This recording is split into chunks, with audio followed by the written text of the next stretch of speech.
আমাদের খুবই লক্ষ্য রাখা দরকার। সামনে জিলহজ মাসের চাঁদ উঠবে, আজ ২৬ তারিখ, আর মাত্র ৩-৪ দিন বাকি আছে। আমাদের খেয়াল রাখা দরকার, শেপ হওয়ার দরকার আগের থেকে হই, চুল কাটার দরকার আগের থেকেই কেটে নেই, হাত পায়ের নখ কাটার দরকার আগের থেকেই কেটে নেই। আর একবারে ঈদের দিন ঈদের নামাজ পড়ার পরে তারপরে এগুলো কাটব। জিলহজের প্রথম চাঁদ ওঠার পর থেকে আমল শুরু হলো, হাত পায়ের নখ কাটবো না, মোজ ছোট করব না, মাথার চুল কাটবো না, খুরু কার্য যেগুলো আছে এগুলো আর করব না, আগের থেকেই করে নিব। এর মানে এই নয় যে আমার হাত পায়ের নখ বড় হয়ে যাইতেছে, কাটা নিষেধ এজন্য কাটলাম না, না, বিষয়টা এমন না।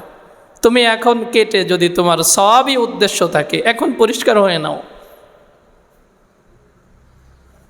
২ নম্বর আমল হলো, বুখারীর হাদিসের ভিতরে এসেছে, নবী আলাইহিস সালাতু ওয়াস সালাম ইরশাদ করেন যে জিলহজ মাসের প্রথম 10 দিনের রোজার অনেক ফজিলত, তার মধ্যে একটা ফজিলত হলো প্রতিদিনের রোজার বিনিময়ে আল্লাহ রব্বুল ইজ্জত 1 বছরের রোজার সওয়াব দান করেন। সুবহানাল্লাহ। প্রতি রাতের ইবাদতের ফজিলত শবে কদরের রাত্রের ইবাদতের ফজিলতের সমান।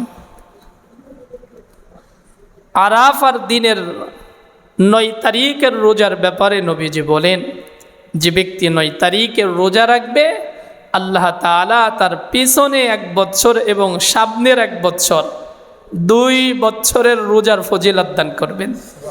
সামনে পিছনের 2 বছরের গুনাহ আল্লাহ তাআলা মাফ করে দিবেন। 3 নম্বর আমল হলো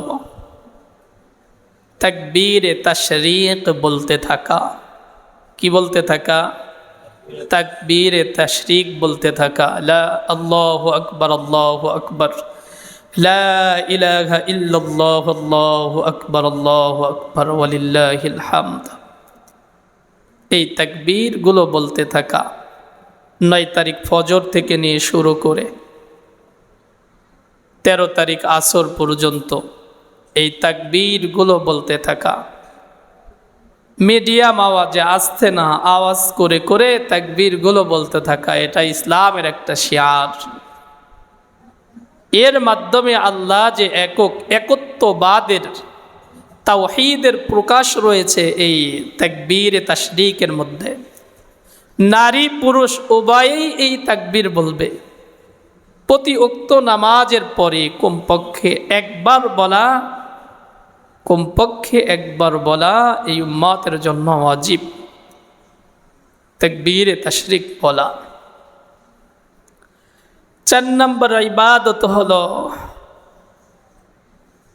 কুরবানি করা। কি করা ভাই? কুরবানি করা। কুরবানি এই উম্মতের জন্য অনেক বড় ধরনের ইবাদত, অনেক বড় সওয়াবের কাজ, অনেক বড় ফজিলতপূর্ণ ইবাদত। নবী আলাইহিস সালাতু ওয়াস সালাম ইরশাদ করেন যে কুরবানি দাতা কি পরিমাণ সওয়াব পায় জানো? যে তার কুরবানির পশুর প্রতিটি পশমের বিনিময়ে আল্লাহ তাআলা কমপক্ষে 1টা করে নেকি দান করেন। সুবহানাল্লাহ।